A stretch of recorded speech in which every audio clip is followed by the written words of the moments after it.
আসসালামু আলাইকুম। একটা শর্ট ভিডিও নিয়ে চলে আসলাম।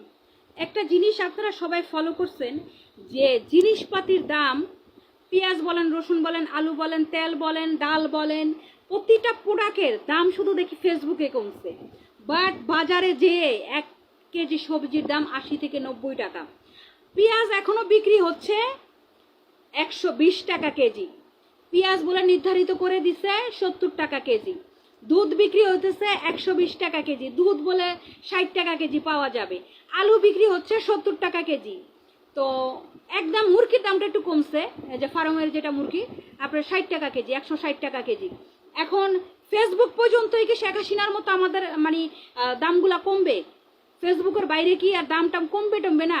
বাজারে যেয়ে দেখি কোনো জিনিসের দাম কমে নাই, শুধু ফেসবুকে দেখি আলুর দাম কমছে, ডালের দাম কমছে, পেঁয়াজের দাম কমছে, তেল হয়ে গেছে 120 টাকা, 140 টাকা, কিন্তু গ্যাস হয়ে গেছে 1000 টাকা। কিন্তু দোকানে যে গ্যাস কিনি 1500 টাকা দিয়া, সরকারিভাবে বলে 1450 টাকা কিনা তাদের গ্যাস, তাহলে তারা বিক্রি করবে কত? 1500-1600 টাকা তো তাদের বিক্রি করতেই হবে।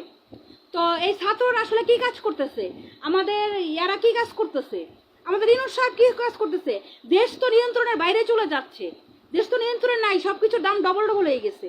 আপনারা কে কি বলতে চাচ্ছেন এবং আমার সাথে কে কে একমত অবশ্যই কমেন্ট করে জানাবেন। আসলে আপনারা কি বাজার ঘুরে দেখছেন এখন পর্যন্ত কি হচ্ছে বাজারে?